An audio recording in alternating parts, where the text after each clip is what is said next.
They told us to give a disclaimer. The views expressed on this podcast are those of the podcasters, any guests, and do not reflect any of the management, owners, sponsorships, or employees of thereof.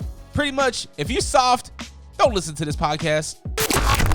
One thing I pride myself on is just being the same and trying to look out for my folks along the way.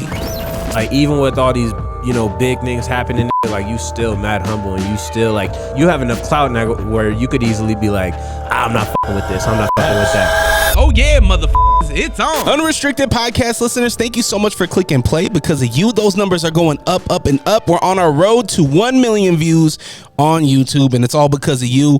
If you're listening on Spotify, Apple Podcasts, SoundCloud, any audio platform, please drop a review.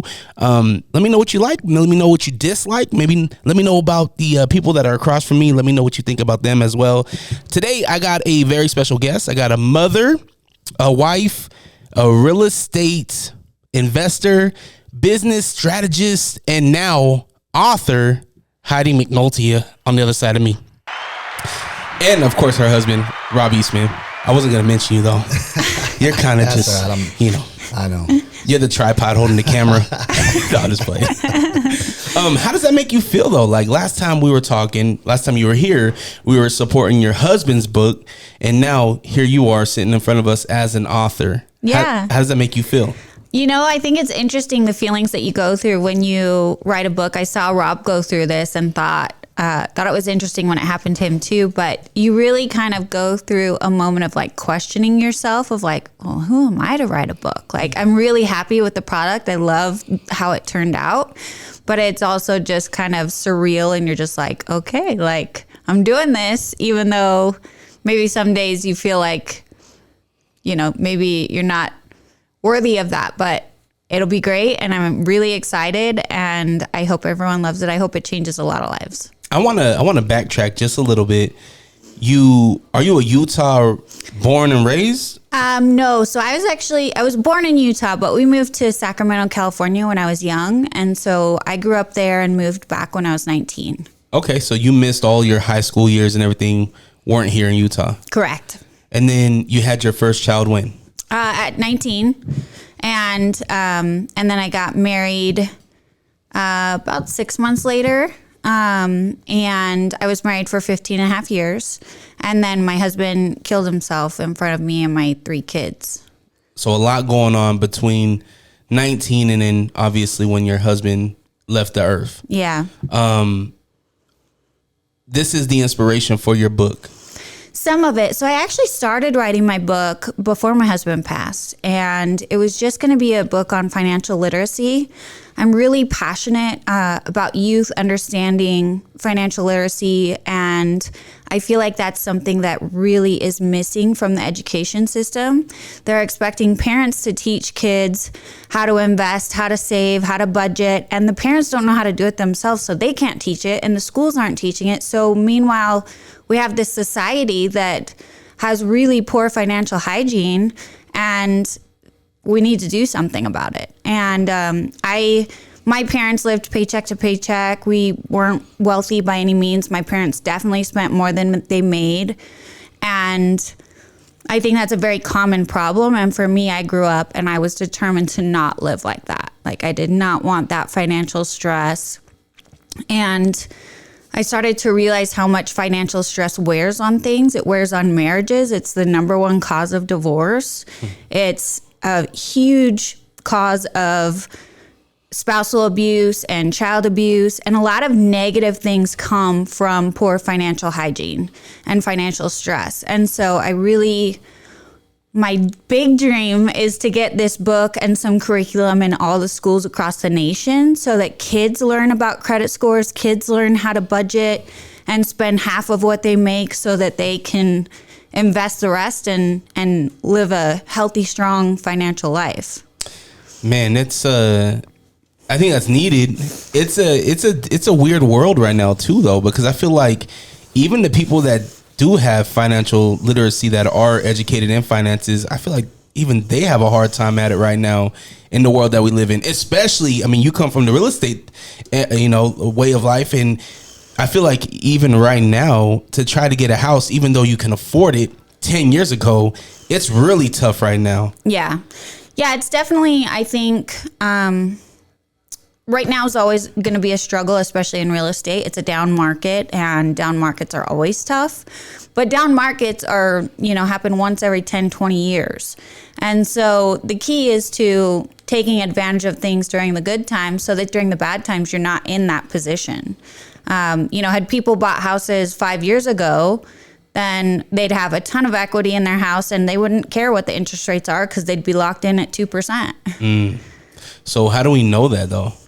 I think part of investing is delayed gratification. So buying assets, buying things now that maybe aren't what we want, but they're better for our financial future. For example, buying a house you can afford 5 years ago, even though you think you'll be able to afford so much more 5 years from now, being humble and buying maybe a smaller house or in a different area than you really want so that you have that asset building for you instead of renting in the area that you want in this big house that you really can't afford. You've got to kind of take a step back and be humble so that your future is financially free instead of living this great life today and living paycheck to paycheck for the rest of your life. Yeah, man. There was a time in the 80s and 90s growing up where it was common that your parents would put a bill in your name. It's like, I'm 6. Why do I have an electricity bill?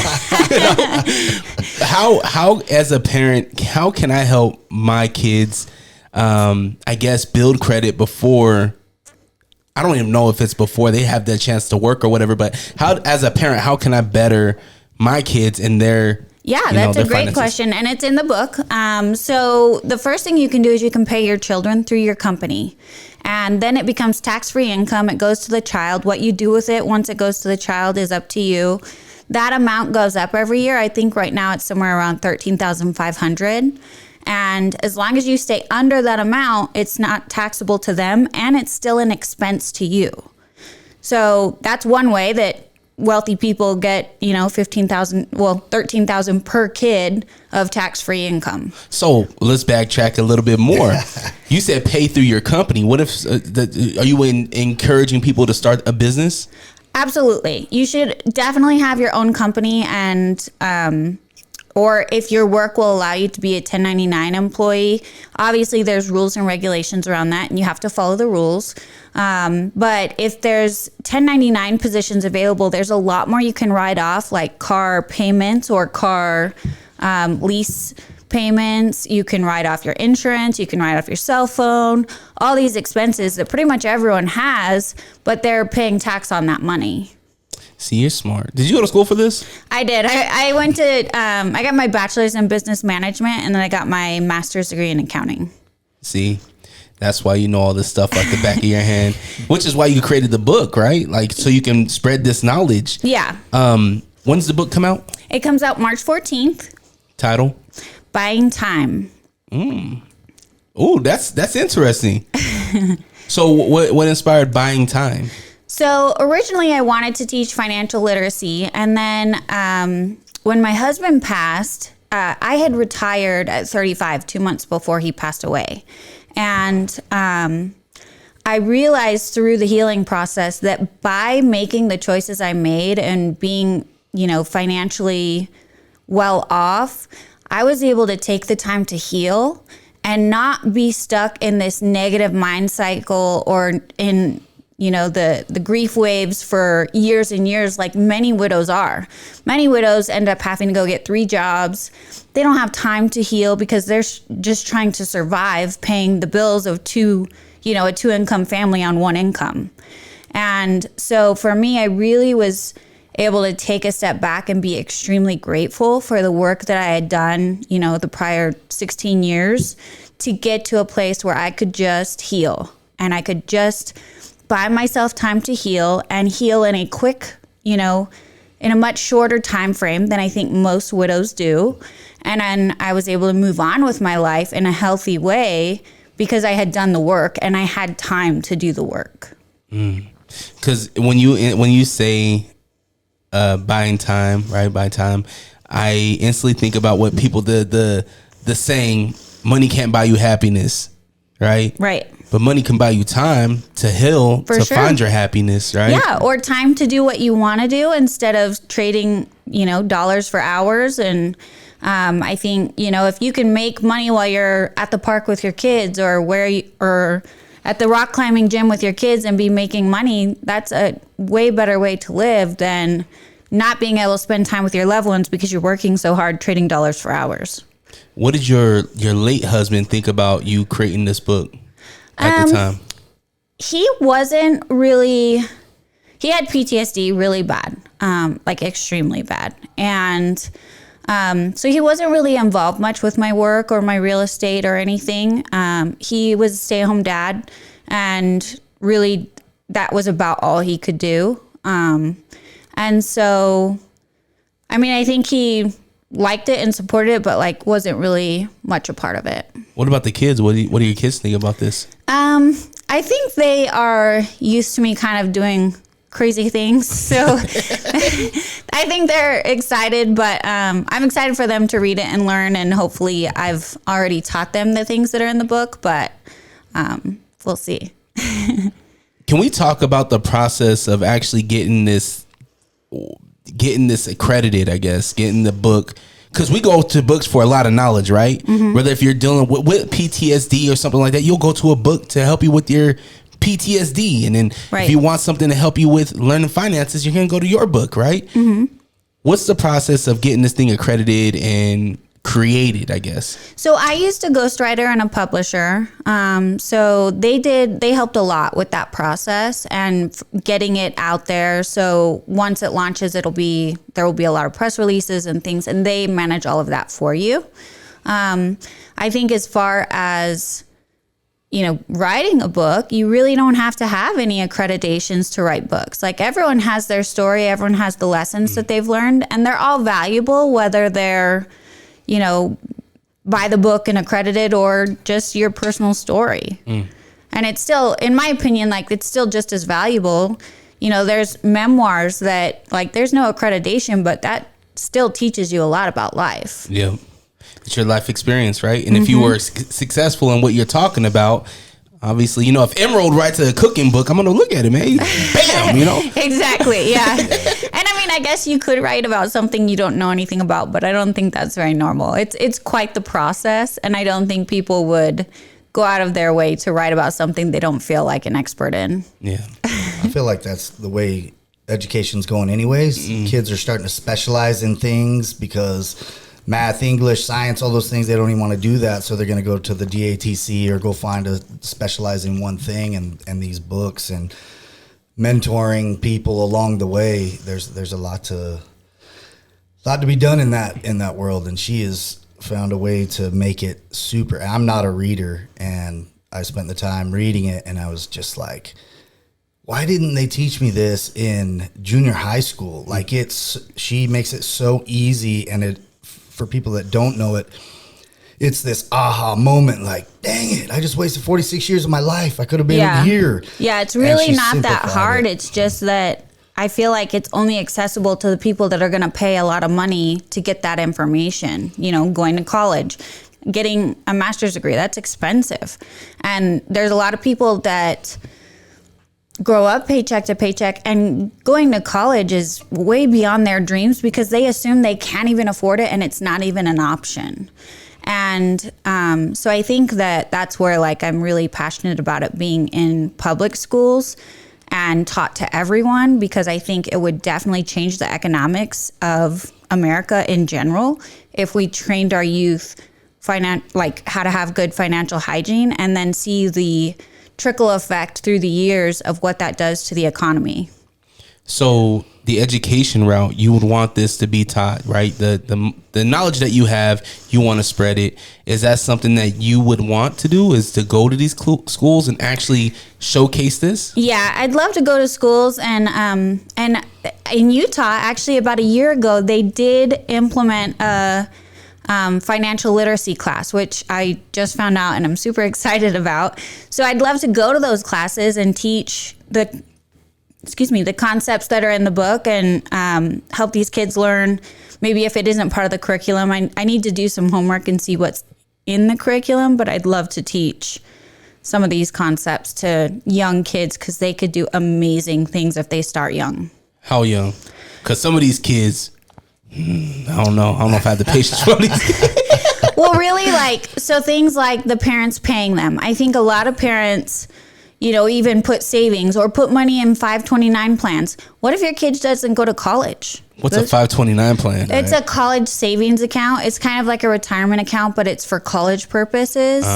And that's it's a big thing in California. Everyone has a 529 plan for their kid, but it doesn't do nearly as much as a whole life insurance. And that's life insurance. They can loan against the policy for anything, whether it's buying a house or paying for college or whatever they want to do it. They can use that money for anything instead of just college. Why don't they simplify all this stuff? Like politics, right? That's kind of what my book does. It simplifies it. This is what we need. And how much is your book? It's going to be $14.99. And how much did you pay for college? What I'm getting I think just my master's degree, and I went to college online, so I didn't even go to an expensive college. But I think just my master's degree was $60,000, and then my bachelor's degree was probably another $60,000, I would imagine. So we're getting a bargain with the book. Yeah, you learn everything that you learned.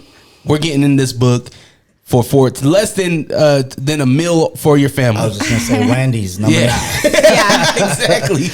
Yeah.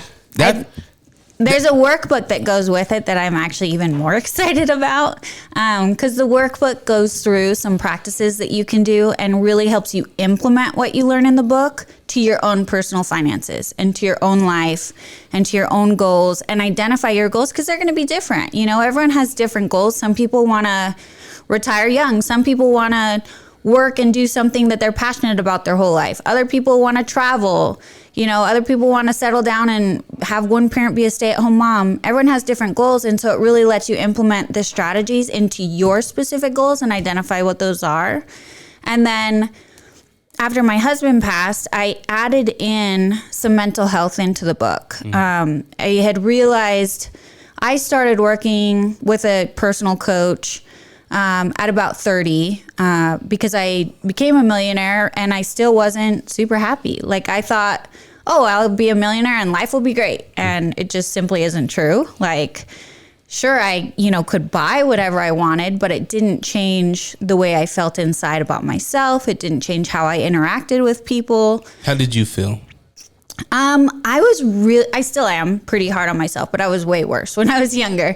Every birthday, I was suicidal because I wasn't a millionaire and I wasn't doing good enough and I wasn't this and I wasn't that. And, I think that, for me, I was always expecting myself to be perfect. I'm definitely a perfectionist, and I really learned to give myself some grace. And, one of the things that I am trying, I'm definitely not perfect at it yet, but if I wouldn't say it to my kids, I try not to say it to myself. Because I think it's really easy to talk nice to our kids, but when we're talking to ourselves, it's a lot easier to be critical and have really high expectations instead of gratitude for what you're doing. Yeah, I think mental health and finances go hand in hand. For sure. Because a lot of time we do get down on ourselves because we're not where we want to be in life. And it's I'm putting in all the work, right? Mm-hmm. The thing that I've always been trained to do is to work your 80 hours, you pay your bills, and then you can go have fun, right? But if you do all that and you're still in the negative, how are you going to do it? And you're doing the right thing, right? You're progressing in the company. You got a car. You got everything that you need to the essentials, essentially, right? But you're still struggling. Yeah. And I think it's anyone that's married or in a relationship, that brings another dynamic. I know for me, I was really into personal development, and my husband was not interested at all. He was stuck in survival mode, and he was military, right? Yeah, he did 18 years in the military, and he had a really tough childhood. And so I think, it really just compounded into this belief that everyone was out to get him. And he didn't trust people. I don't even know if he trusted me to be there because I loved him and because I wanted to help him. He really struggled with trusting people. And So yeah, I think, depending on your dynamic in your relationship, that also brings an added layer of struggle when it comes to mental health or getting along or having expectations that aren't being met, and what kind of mindset that puts you in. So you got this book, you put a lot of your life lessons in it, right? From the mental health portion of it to financial portion of it. I'm assuming some family stuff's in there as well. What is your expectation of releasing this book? Do you have expectations? No, I don't have expectations. I think for me, I've made my money, and for me, I'm kind of at a point in my life where I just really want to help and give back. And so I hope that it helps people. I hope that it changes the world, and especially changes the youth so that they can have better lives and be more financially free and do the things they want to do in life instead of being restricted because they spend too much money on other things. I think it goes back. We're all experiencing that generational trauma. Yeah. And we're going to break the chain, and it comes down to the mindset around money as well. Man, you get up, you go to work, no matter what, you do this, you earn your money, retire at 70 and do the thing. And there's just so many. Yeah, I definitely want to challenge that belief. Like, I want people to be able to retire at 35 and have a great life. And like when I met Rob, he doesn't want me to, but my goal for the longest time was to be a stay-at-home grandma. Like, I wanted to work and make enough that I could retire young enough to be a stay-at-home grandma and take care of my kids. And so just, again, everyone has different goals. Everyone has different priorities, but my hope is that they can have the tools to live life on their terms and the way that they want to live, instead of by these societal norms that are really just so backwards. I mean, what are you going to do when you're 70? Like, you can barely walk. Yeah. How are you going to travel or do anything fun when, you're physically not quite able at that point? Hey, a lot of my circles, what we want is to be able to do what we want. Yeah. Right? Whether if it's opening a gym, writing a book, right? Publishing a book, going on a book tour. That does cost money, right? Yeah. So my circle, my generation, which we want that type of fun. We don't want to retire. We don't want to just sit at home and retire. We want to do the things that give us passion, the things that burn us to keep going, right? Yeah, that freedom. And when I went through my values, I realized freedom is like my number one value. I want to do what I want, when I want, how I want, and not have anything decide that but me. And I think when you're living paycheck to paycheck, you can want to go on a trip, but shit in one hand and hope in the other and see which one fills up faster. Like, if you don't have the money, you can't do it. Yeah. And so I think with these tools, kids will develop really good financial hygiene when they're young. And by the time they're 25, they'll have more than enough money to do anything. I'm going to use myself as an example where I'm a man that works 4 jobs, right? Mm-hmm. And I instantly get guilty because I'm like, damn, like I shouldn't have to work for it. I'm working hard at each one, whether if I'm working with a client, I'm working at the radio station, whatever it is. Yeah. And I'm still trying to get to the point where I am making the savings and stuff for my kids. And I do have the emergency car fund and, all these things. But for some reason, life has a way of coming up at the worst moments to where I have to dip into these things. Yeah. And it's like, it's like quicksand, right? Like I'm sinking. And as soon as I get my feet out of the quicksand, it's like, nope, get your ass back in here. 100%. That's life, right? And I think that's all within our control. And I think society thinks it's not within our control, but it definitely is. If you sit down and go through these exercises, write out your budget, write out your actual expenses, see where you could cut back. The other big thing that I challenge societal norms is retirement. People put money in retirement and have zero savings. Whereas if they invested that retirement money into real estate and created passive income, they'd be rich now and they'd still own the real estate when they die. They'd still have plenty of money at retirement. But instead we have this And I think really it comes down to discipline, right? Retirement's a big thing in society because we don't have the discipline to not spend the money today. So if it's out of sight and there's a penalty to get it, then we're going to leave it alone. But if we could implement that discipline in investing and invest that money today, then we can do a lot more in our lives with the same amount of money. It's just putting the money in different places and understanding different strategies. Yeah. I hear you. Right. I hear you. I hear you 100%. When you talk about real estate, I instantly think about what happens if the plumbing fucks up, though. Now I have to divvy out and go fix that plumbing or hire a plumber because I don't know how to do plumbing. Right. But I think if we're doing real estate right, you're making, $200 to $1,000 a month per unit. And as long as you're not depending on that money and that's your passive income that you're continuing to invest. Real estate for me is not something like I never touched my real estate income. It stayed in its own account and it just continued to grow itself. And then if the plumbing went out, well, the plumbing's not going to go out in the first 4 months because I do a remodel on the property right when I buy it. If it does, I've got, $800 built up or $4,000, depending on the property, of money built up in that account that covers the plumbing. And it's just a matter of making a phone call. You've been doing it so long. She knows. Like, you on your shit. You know. Because we're used to getting a raise and then raising the quality of life. Exactly. And I got a raise and getting rims. Exactly. And I think the other thing is that, like even how you're saying, getting in real estate, well, what if the plumbing goes out? I don't know how to do that. You'll learn. Did you know how to walk when you started walking? Did you know how to be a DJ when you started being a DJ? Like you learn these things. And I think sometimes learning is scary enough for people that they aren't willing to take the risk. But the risk is so worth the reward every time. What's a property that you would not step foot in? And there's a follow-up question to this, by the way. So there's a property I bought in downtown Salt Lake, and across the street was a bunch of abandoned homes, and they were overcome by homeless people. And I didn't know this at the time. Again, like you learn things along the way. I got the property for a super good deal, so I was stoked. I was like, oh my gosh, I'm going to make so much money on this property. That property, I had to hire armed security to keep the homeless people out of the home.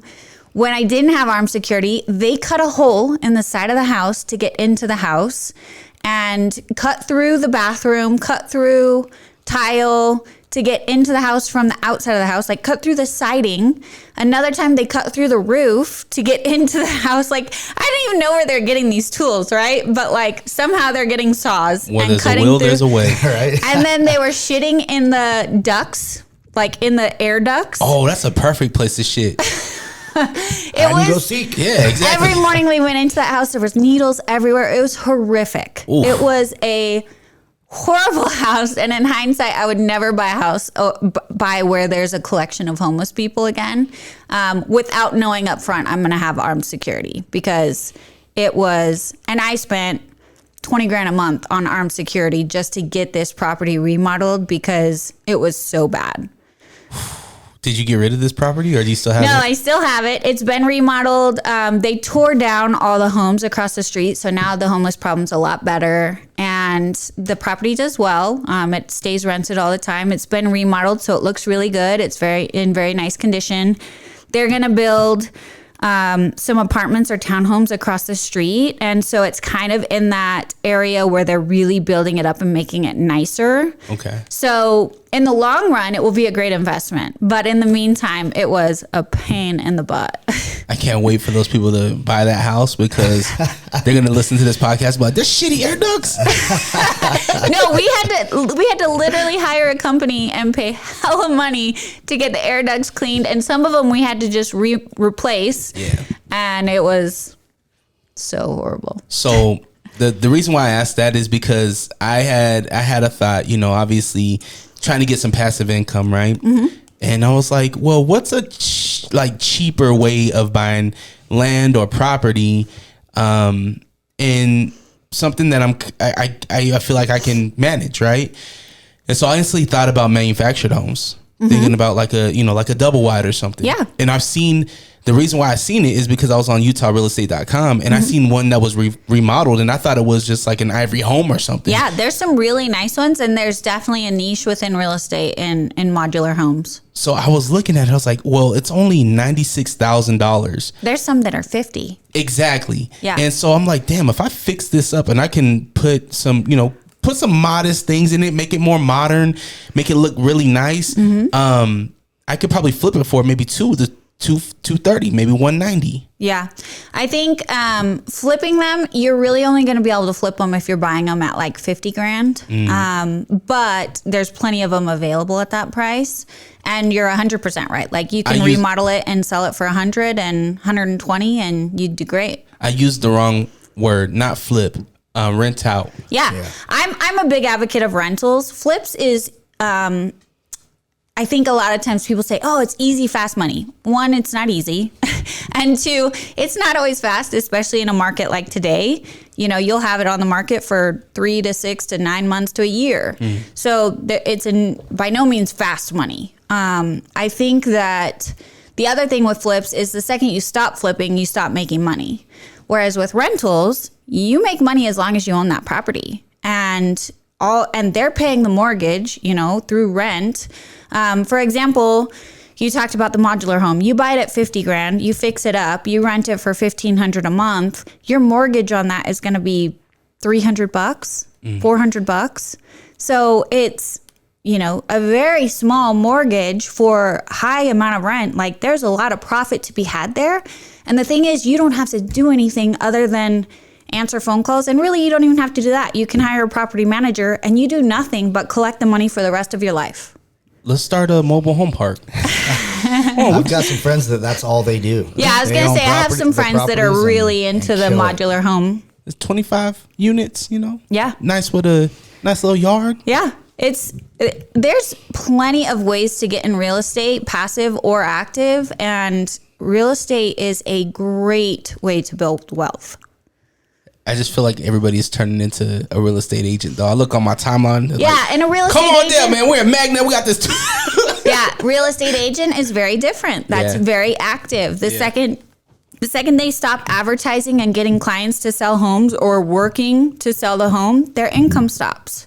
The nice thing about being a real estate agent is you have a lot of connections within real estate, so you get access to a lot of deals. But there's ways, that you can do that with a lot less time and effort. A lot of my listeners, they're listening right now, and they're like, Dre, we need you to ask her a question that can get us on a better track today. Yeah. What are 5 ways that we can really change the course of our financial life right now? Yeah, so it's in the workbook. I would highly recommend if you aren't a reader or don't want to read, at least get the workbook. The workbook has the exercises. The book teaches the concepts, so I think the book is great to go hand in hand with it. But in the first couple chapters, you'll create a budget.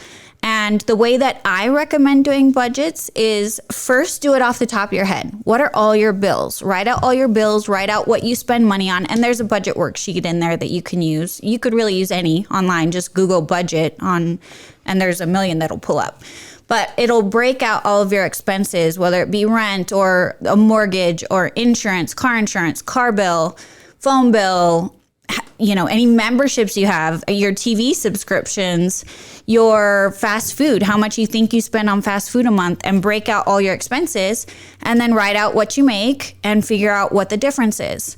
A lot of the times when you do that, it looks like you have $2,000 extra each month. And then the next step is to go through your bank statements and write out everything on your bank statement goes into a category. And so every penny you spent that month is on this budget and in the correct category. And I've done this dozens of times, and I've only had one person who actually spent what they thought they spent on fast food. Most people write about $500 on fast food, and the average is about $1,200 on fast food. Holy smokes. So that's $700 a month that they could be investing that they're just spending on fast food because it's convenient and easy, and it's $7, so they don't think much of it, but that $7 adds up real fast. Hell yeah. That's a mobile home.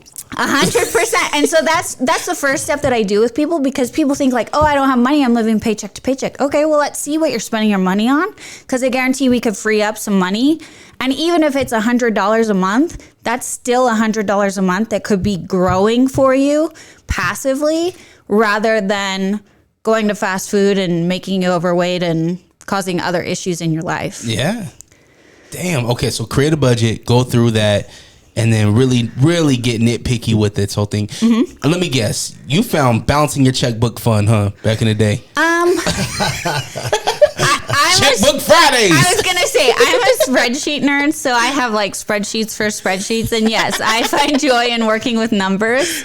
But I think it's fun for everyone because it's such an eye-opening exercise. Hell yeah. Like when you realize how much you spend on shit, you're like, oh my God, I could have been a millionaire 5 years ago. What the hell? Like, so I think it's really fun for people to gain that awareness of where their finances are going, because it gives them that control to change it. Mm-hmm. And I think what most people lack is the concept that they're in control of their finances. They think that they just make what they make and it is what it is. I can't change it. Yeah. And the reality of it is you have complete control over what you spend your money on, and you have complete control of your lifestyle. And if you can set some healthy goals that that align with your long-term goals and values, then you can absolutely reach those by starting with a budget and then managing your finances accordingly. One of the things that I did when I was younger was, so I got married and I was really big on not having debt. I watched my parents grow up paycheck to paycheck. I was really adamant about that. And I got married. And then once I got married, my husband was like, oh yeah, by the way, I have 20 grand in credit card debt. And I was, and you know, at 19, 20 grand sounded like so much. And I was just like, oh my gosh, how are we going to do this? So we put our cards in little manila envelopes. And every time we went to the grocery store, every time we went anywhere, the outside of that manila envelope said, do you need this?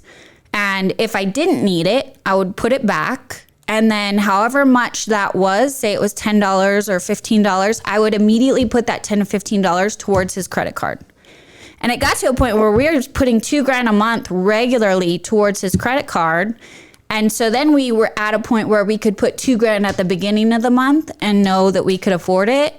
And then then it was gone and we would live within our means. But I think in the beginning, it's you've got to realize all these little $5, $10, $15 purchases that you make and that add up. Yeah. Especially with Amazon. Yeah. And everything's about $7 to $15. Mm-hmm.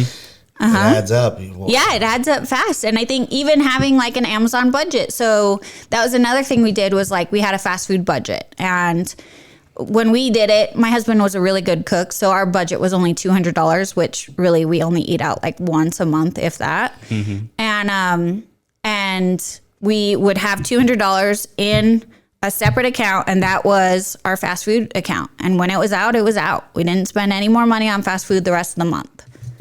Mm. Or like some people will do it in cash and carry envelopes that say like what category the cash is for.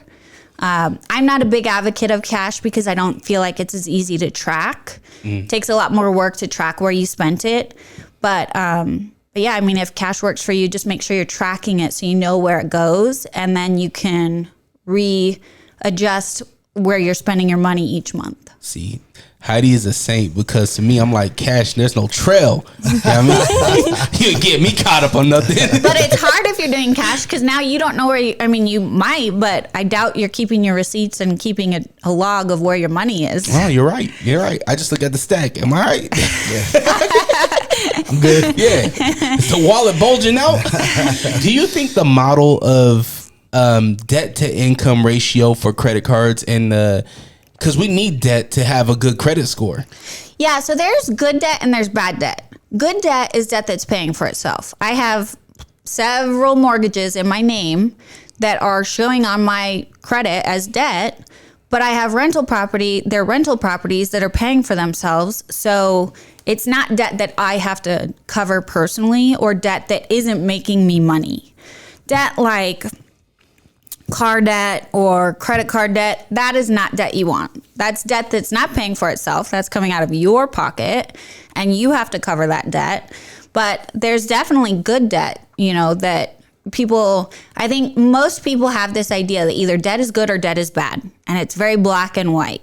When in reality, it's not black and white. You can leverage debt in healthy ways to build your wealth rather than only building it with your cash or only building it with debt and having, no leverage against it. Like you've got to be able to leverage debt to build wealth, but you've got to understand that like consumer debt, credit cards, things like that is where it gets ugly. See, America first lied to me when I was 15. Because they were like, hey, we can do a line of credit for you because you don't have no credit. Yeah. But we need you to go, we'll give you $500. We need you to go buy something for $150. Yeah. And then pay it off over the next whatever weeks or months. Yeah. So the best way that I would encourage young people to do credit cards to build your credit is to get a credit card with a $500 limit, pay your phone bill on it only every month and pay it off every single month. You're paying 0 interest, you're accruing credit card points, and you're building your credit without building debt.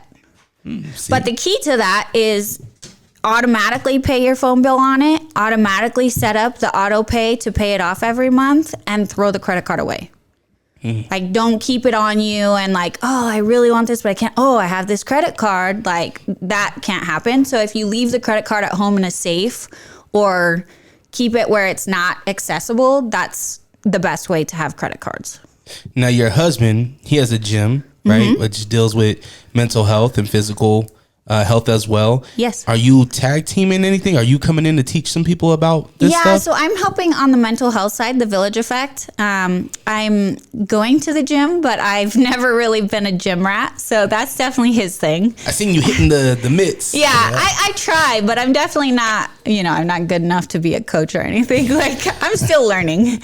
But on the mental health side, we have a company called the Village Effect, and that's the side that does coaching, youth mentoring, suicide prevention, and a lot of family advocacy, whether it be counseling or therapy or coaching.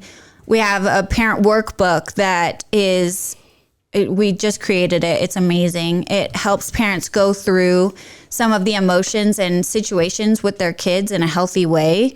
I think a lot of parents don't know how to talk to their kids, and this workbook goes through and asks the questions for you, and you both take turns answering and have this really vulnerable conversation with your kids that you didn't know how to do.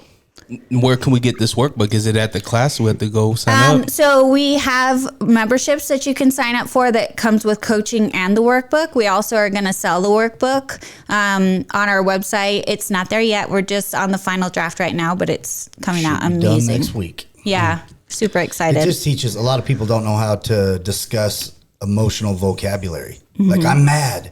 But there's a whole bunch of stuff underneath that. So did you embarrass them? Did you make them feel dumb in front of their friends? There's a lot that parents, especially my age, growing up in the 80s, 90s, 2000s, that we weren't taught that stuff. No boundaries, well, and no I vulnerability. Think same for your generation too. Like, parents of our age, if our kids are mad, they're disrespecting us, and we have to correct that because they can't disrespect us. When in reality, kids have emotions too, and what we need to do is work through those emotions and figure out why they're feeling the way they are or why they're giving us an attitude, and understand those underlying emotions so that you can address the root of the problem instead of the surface attitude that you're getting. It's Give true. them the tools. It's very true, and I think this is a pivotal part where we can, as products of the 80s, 90s, is that was in my household. We didn't hear about saving. We didn't hear about, like I said, mine neither. I had an electric bill when I was a kid. How is this on my You're credit bill? Yeah. I'm a kid. It was like you had a Bell West account in '95. I was like, I wasn't even old enough. I didn't even know how to tie my shoe right. But I feel like understanding now that we can really change the future and at least give our kids the tools to seek where they want to be at. If you do want that financial freedom to do whatever it is, retire at 35, whatever it is, that you have the tools to do that. Yeah, and even little things like, for example, I would say most parents pay for their kids' clothes, pay for their kids' school fees, pay for their kids' after-school activities, and even little things like giving your kid an allowance instead, and they have to pay half. and they have to save half their saving or their income, and they have to spend half. They can spend half their income, but the caveat to that is if you want pants, you got to pay half. And I'm going to give you an allowance, and you can buy as many pants as you want within that half of your money that you get, but you can't spend the other half. You got to save it. And teaching them that financial discipline up front. I did that for many years. I am not so good at that right now, but I did that for a lot of years where my kids had an allowance and they got to spend half, and anything they wanted, they had to buy half of it.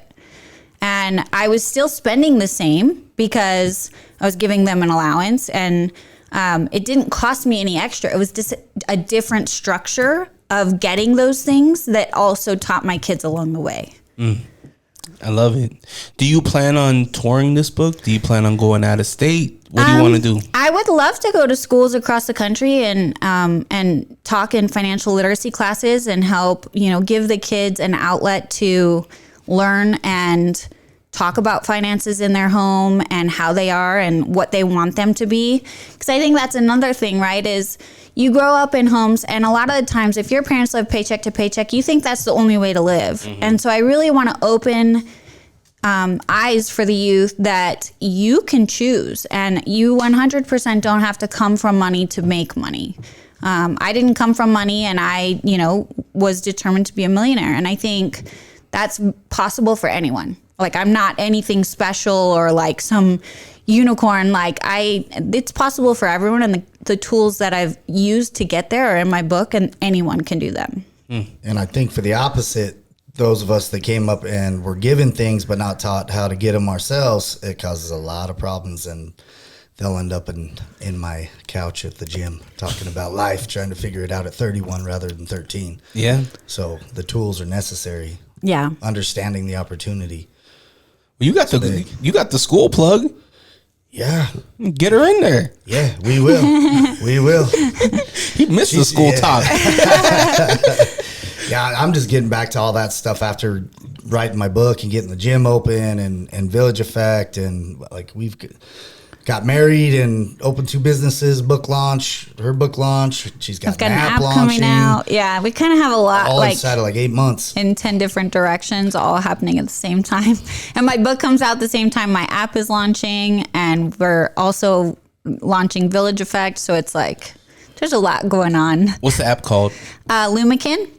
It's kind of like social media meets genealogy. So the point of it is so that you can document your, you know how our parents used to scrapbook? Yeah.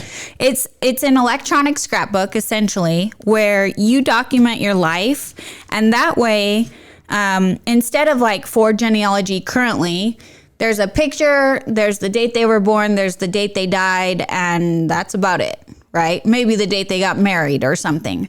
This would instead be your scrapbook electronically that's kept for generations to come, so that your grandchildren and your great-grandchildren can read about your life story and see pictures of you growing up and see your entire life story on a timeline and see even how your family changed over the years. So there's a timeline for the family, and you can click on the year and it'll see that you were married to so-and-so and you had this many kids. Then you go forward 2 years and you were married to the same person and had 3 kids. Then it goes forward 5 years and you'll see that you got divorced and got remarried, and now you have 3 kids and 3 stepkids. And it will show your family tree over the years instead of just one set thing that goes based off of biology, and it only shows that you had 3 kids. Yeah. When in reality, you had 6 kids in your life that you influenced that are part of your family, but in typical genealogy, that doesn't show. How cool would it be if it showed the network of the person too? Think about this. Rob, you have a huge network, right?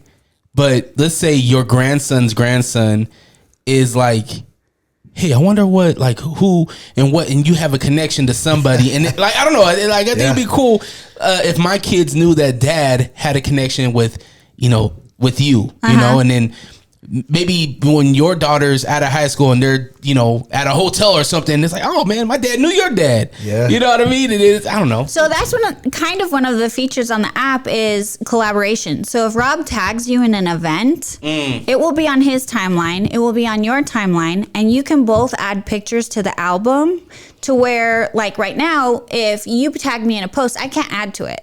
So let's say I have some really cool pictures that I got that you're going to want on yours. I can add it to the album and you can approve or decline to add those. But in my post, all of our pictures, mine and yours, will be together. Nice. So like what about real estate?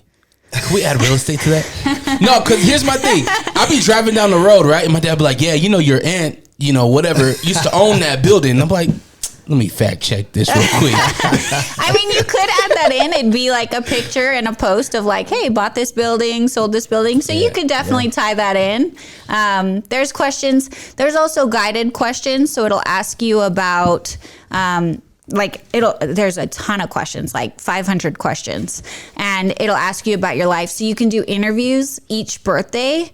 And I think it's really cool for kids because I wish that I would have had interviews of my kids each birthday. What's your favorite color? What's your favorite food? What do you want to be when you grow up? Who's your best friend? And see how that changes over the years. And you can set up reoccurring interviews so that every birthday you're reminded to do an interview. And then you can see how your life changed over the years because you have this interview on a timeline that you can compare your answers and see how much you've changed. And I think it'll be really fun. There's also a way to interview other people. So that's one of the other really cool features is like, I can send an interview to my parents and say, hey, answer these questions, or I can do it via video or audio.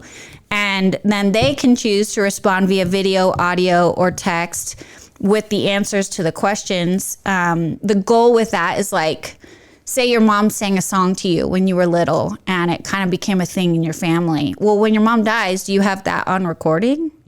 Most of the time, not. Yeah. And most people would give anything to have these things from the people that have passed away. And so it's your way to get those things while they're still alive.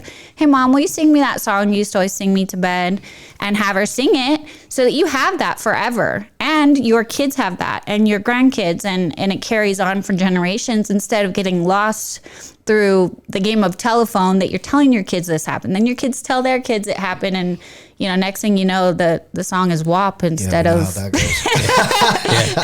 That's when my dad died. He was the one always behind the camera. The only voice recording we had was his voicemail on his phone. So we kept his phone on for 2 years just so we could call it and hear his voice. It's like, there's a lot of stuff and part of why I even wrote my book in the first place was if I were to die today, what did I leave?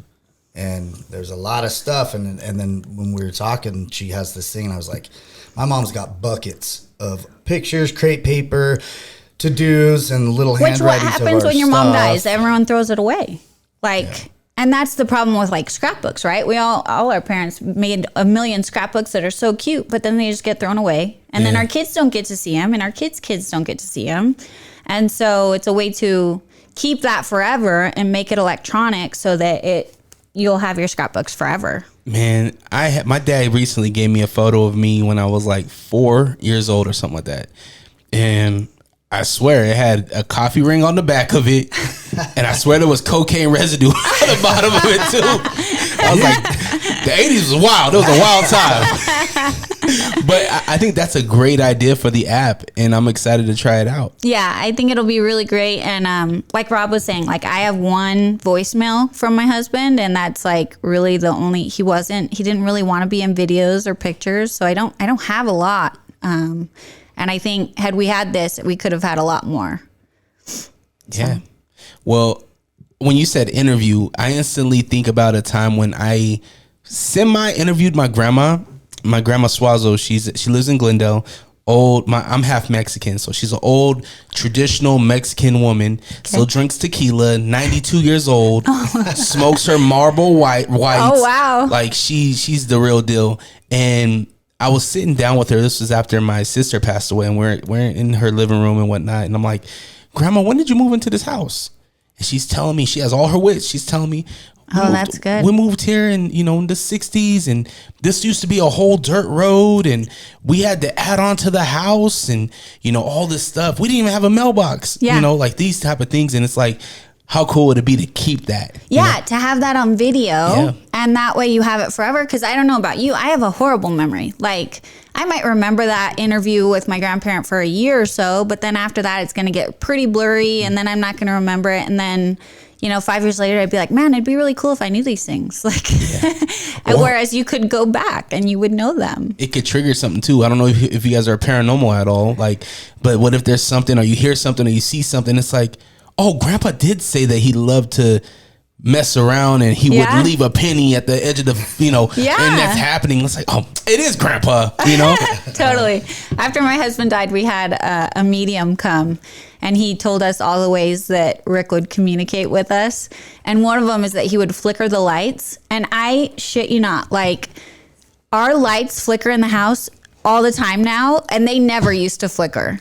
And it's so funny because we're just like, oh, Rick's saying, like, if something's happening, we're like, oh, Dad disapproves. Or like, oh, Dad's laughing at you. Like, y'all are fucking and the lights are going crazy. He's telling Rob, yo, we better get off my wife's leg. How about we jump into questions? Okay. We're going to win this time. I was really mad last time. I was so close. This one is different. This is just questions. We're just going to answer them. So there's no win or loss. Are you sick of podcasts that just interview people with the same questions and gossiping nonsense? Are you tired of hearing about what's wrong with the world? Can you locate your nearest orphanage? Who cooked the Last Supper? R.I.P. Mr. Potato Head. Seppuku Harakiri. Where is Mavis Beacon? This is Hos. And this is host Beefy. Listen to the Beans and Rice podcast. Exclusively in Braille and all streaming platforms. Patent pending. Hey, yo, you're probably listening to the Unrestricted Podcast with Drerawka. We are?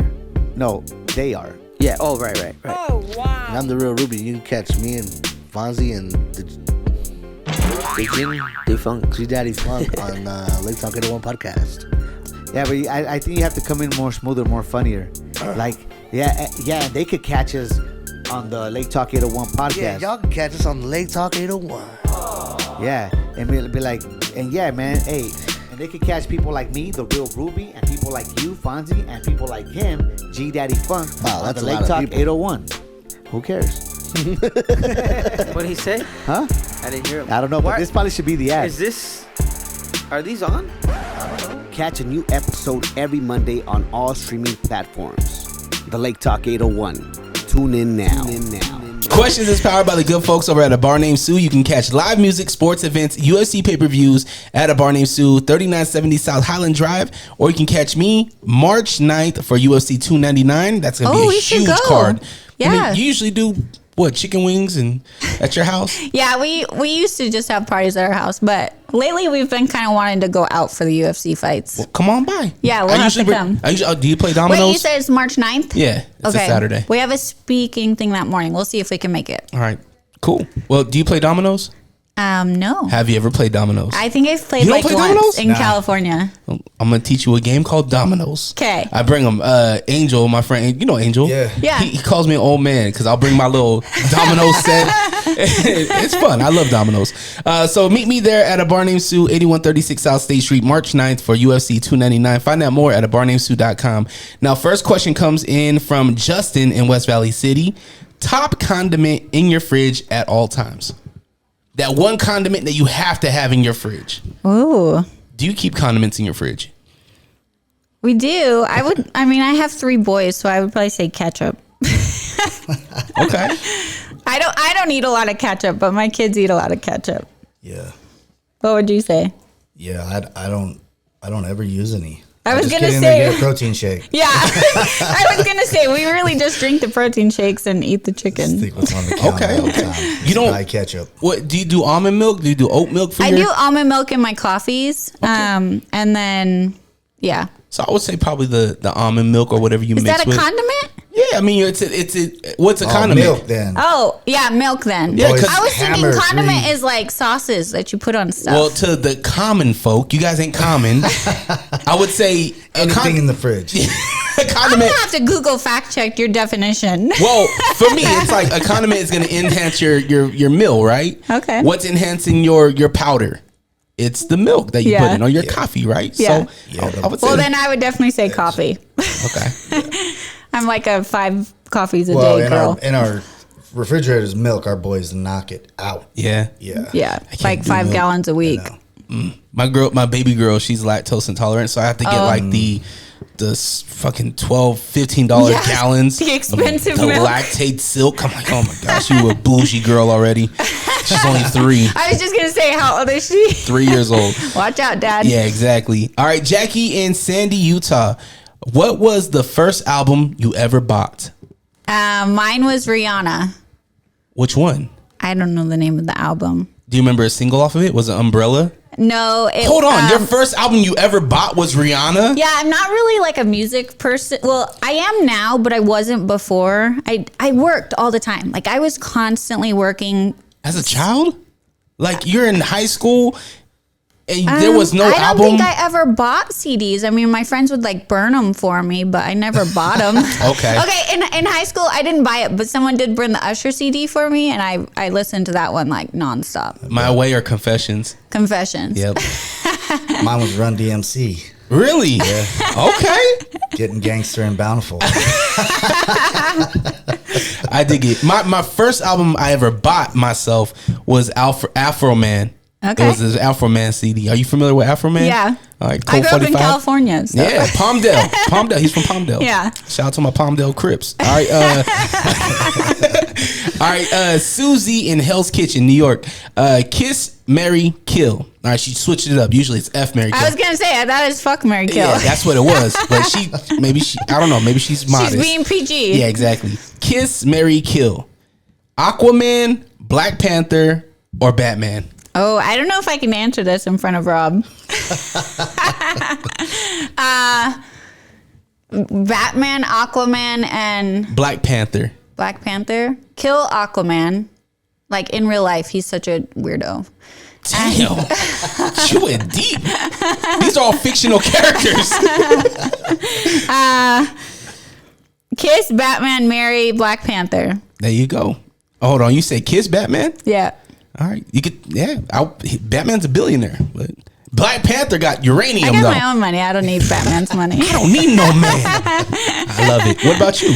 I don't know any of those characters. He doesn't watch Marvel movies. Like, he's... You weren't even a comic book guy? I know. Isn't that crazy? All right. I was athletics, playing sports all the time. All right. Marvel movies are like the only ones I love. Don't come back. All right. Brock Lesnar. Yeah, I was going to say, he'll answer this. Chuck Liddell and John Jones. Oh, boy. Oh, that's hard. We'll kill Lesnar. Why? What did Kiss the Lesnar do? Iceman and marry John Jones. Okay. You didn't hear about what Lesnar just did? Or is accused of doing? Ooh, it is nasty. I'm going to have to Google it. Oh, yeah. Google Brock Lesnar, Vince McMahon, WWE scandal. Okay. Oh, they put this young lady through the ringer. Oh, that's sad. It's an awful story. So his kill him was a good answer. Absolutely. And I think he's goofy as hell. He is kind of goofy. Well, yeah. The Iceman's good, though. Chuck Liddell. I seen him at a UFC 298 on the TV. I was like, look at Iceman. You know he was an accountant? Really? Yeah. You're a nerd. I am a nerd. Name 5 accountants. Go. He was an accountant, and then he just trained on the side for UFC. Nice. And then quit being an accountant. You're kind of like the 2024 Iceman because you're training, right? No, I'll get my ass kicked or break a nail. What you gonna do is she comes home with her buzz cut. Right? I'm ready. Sharpened her nails. Put me in. Have you guys been into any of the local fights lately? Yeah, we go to the steel fist fights pretty often. So my partner Darian's fighting for the 145 belt on the 16th of March. Nice. We'll be there. Hopefully we'll bring that strap back to Empower Fitness. Dope. If he's down to talk, man, I'd love to have him. Yeah. Come talk about the experience. All right. Susie, thank you for that question. Mo in Sandy, Utah. Do you remember the last pain you had, physical or emotional? Well, that's a good question. I'll go first. Okay. What do you guys think? I just had a root canal, and that shit sucked. Yeah.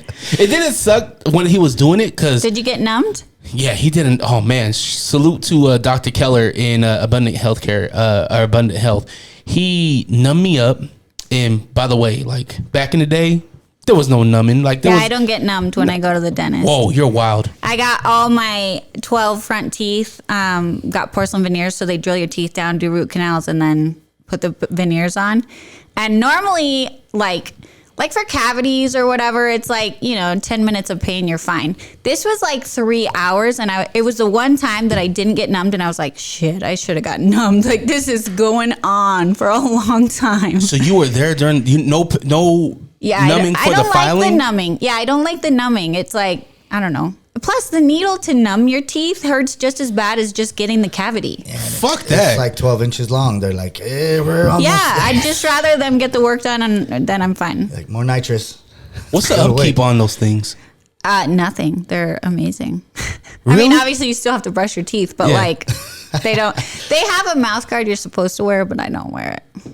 Damn. But veneer, huh? Yeah. Porcelain. Yeah. Isn't that what the guys that kill elephants go after? Ivory. That's ivory. Yeah. Step your veneer game up. Get ivory. I got my teeth knocked out in cheerleading. So I had 4 fake teeth anyways because I got them knocked out in cheerleading. And then like I just had to get them fixed. Okay. Okay. Pain. Last pain, physical or emotional? Man, I'm always in physical pain. The last emotional, Right? I think, was my niece passed away about a month ago. And that was tough. How'd you, deal with it?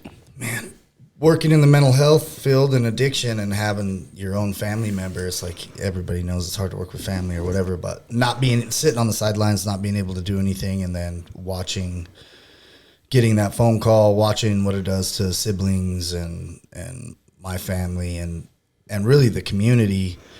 And it was I got asked to speak at the funeral, and it was my birthday, and it was just like, it was a lot.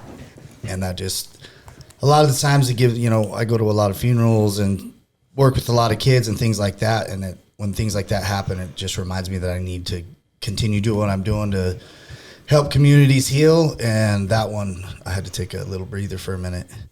So if your family member's struggling, get them help. Yeah. Pay attention to your friends. Take care of yourself so when they're ready, you're ready. Pay attention to the people you love. Yeah. Sometimes they hide it, though. Yeah, for sure. Yeah. It's tough, man. What about you? My answer is definitely not as serious. The other day, I almost went to the ER because I was having the worst stomach pains, and really, I was just constipated. She just had gas. I was in so much pain, though. I was like hurled over at the gym, and everyone's like, "Are you okay?" I was like, "I think I have a kidney stone or something." Really, I just had to shit. I hadn't shit in like 3 weeks, man. It was bad. Fuck it. You're supposed to be the healthy one. That is not my area. Gut health, all right? Gut health. If anyone has gut health strategies, let me know. Oh boy. Yeah. I was thinking about Magic Mind. I have you guys ever heard of Magic Mind? No. So Magic Mind is this really cool product. You want one? They're really good. So they help with like stress and just really making sure your mental is good and gives you energy. Like I've been taking these things, and it really does You just help. take like one a day or what? Just one a day, and it's green juice, man. There's everything in here. Matcha. There's nootropics. Does it taste as gross as it looks? No, it's delicious. Oh, good. It's delicious. I mean, I think it tastes delicious. Like, have you ever had like the ginger shots? Oh yeah, no, They're so gross. No, it ain't nothing like. Oh, you want to do it right now? Hold on. Yeah, let's do it. Let's Magic Mind it up. All right. We got cheers. Cheers. This is to help our stress and anything. Look at who? Oh, it's you. After he said, "I'm gonna turn it off." I know. After he got mad at me and made sure my phone was off. The one phone call that comes through is my daughter. Oh, maybe you should answer it. She's probably outside. Like, where am I supposed to go? Oh, cheers, guys. Cheers. That's and Magic yes, Mind. it doesn't taste gross. That's good. No, it's green juice. I mean, it's the green stuff, right? But it does help boost energy and things like that. So when we're talking about the last time that we were hurting, or both physically and emotionally, like this stuff right here, it gives me clarity. How long have you been doing it? About 2 weeks. Awesome. Yeah. Is it a local? No, so they're out of California, I believe California. But definitely try it out. Let me know how you guys, if you like it. Yeah. I'm assuming it can help with your gut too. She's like, is the dog in here? I'm like, no one to blame, baby. No one to blame. She's just tooting all over the gym. Are you a gym farter? No. My mom did though, and it was so funny. Rob was like, "That's where Heidi gets it from." It was so funny. We were doing some stretching and helping them get the stretch, and I pushed legs, and she's like, I'm just like, I said, "Welcome to the family." All right. Okay. Last question here, and this is something it's been a reoccurring question. It was asked to me, and I thought it was such a great question that I wanted to bring it here for my guests. So I've been asking them: can you love unconditionally? Yes. Elaborate. I think definitely my love for Rob and for my kids, and even like my family. Like, I might not like you in the moment, but I still love you. And I may not like what you're doing, but that doesn't change how I feel about you. It doesn't change, what I would or wouldn't do for you. I think if you're loving with expectations, that's not unconditional love. You have to love with no expectations and just appreciate everything. Can you love with conditions, but also not have expectations? Like, for me, no. Like, for example, like, obviously conditions would be like not cheating or things like that. But like, if someone cheats on you, it doesn't mean you don't love them. It just means that you don't like their choices. And it doesn't mean you have to stay or put up with it. But for me, it doesn't change how I feel about you. I still love you, and I still will care deeply for someone. What about you, Rob? Man, I really struggled with that one prior to meeting Heidi.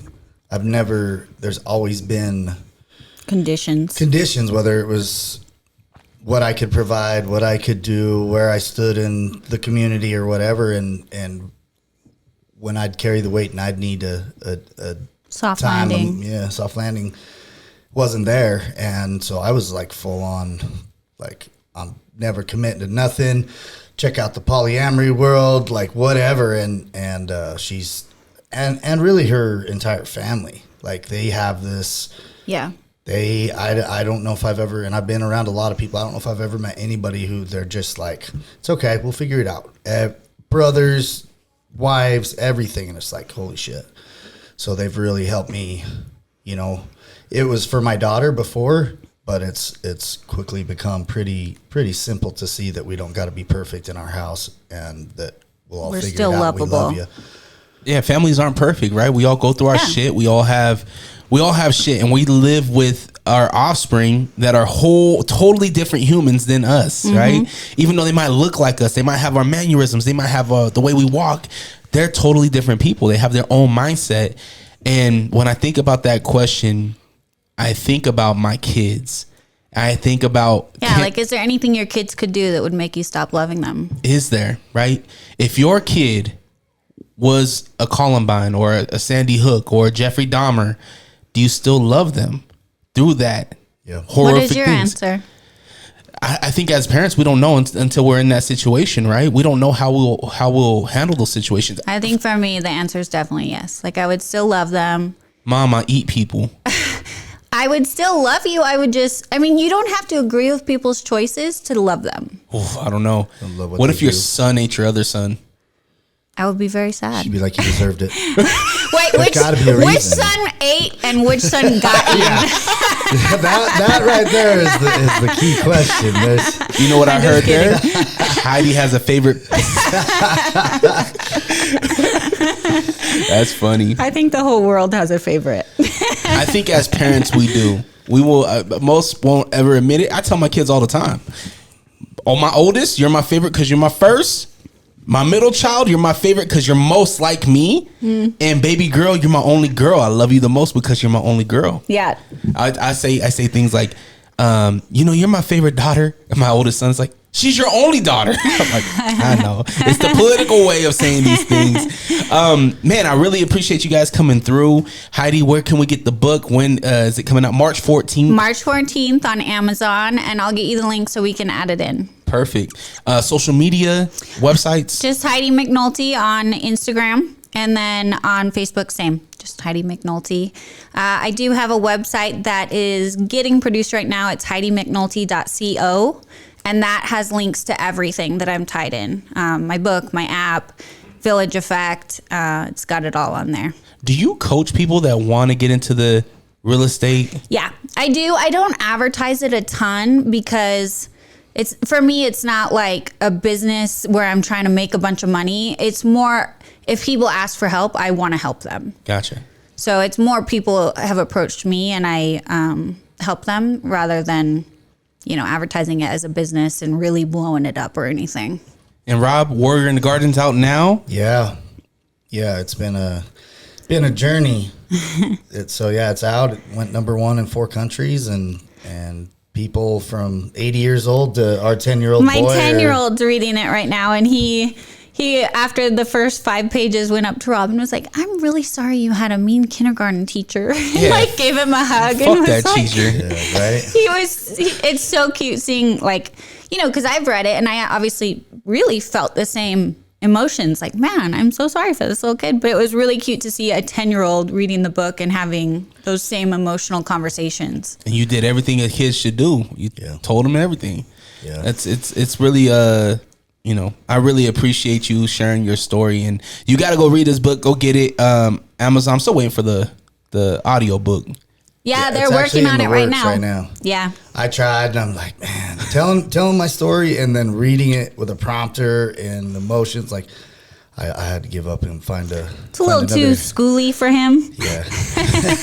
So it's coming, and maybe one day I'll do it in my own voice when AI gets better, but Yeah, that's what I Other told than him that- was to use the AI. Yeah, have Snoop Dogg sit. Yeah, I seen that little video. What's the gym? Where can we find out more information about that? PowerFitnessUtah.com. We're in West Jordan, and it's a really cool facility. Yeah.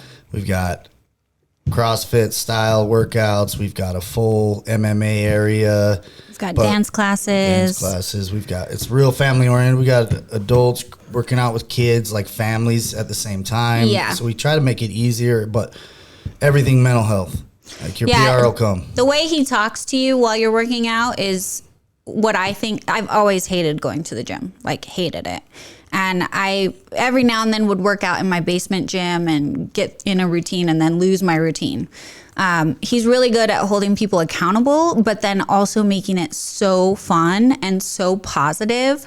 If you say anything negative, he corrects you and corrects your mindset. And it's just such a positive environment. Awesome.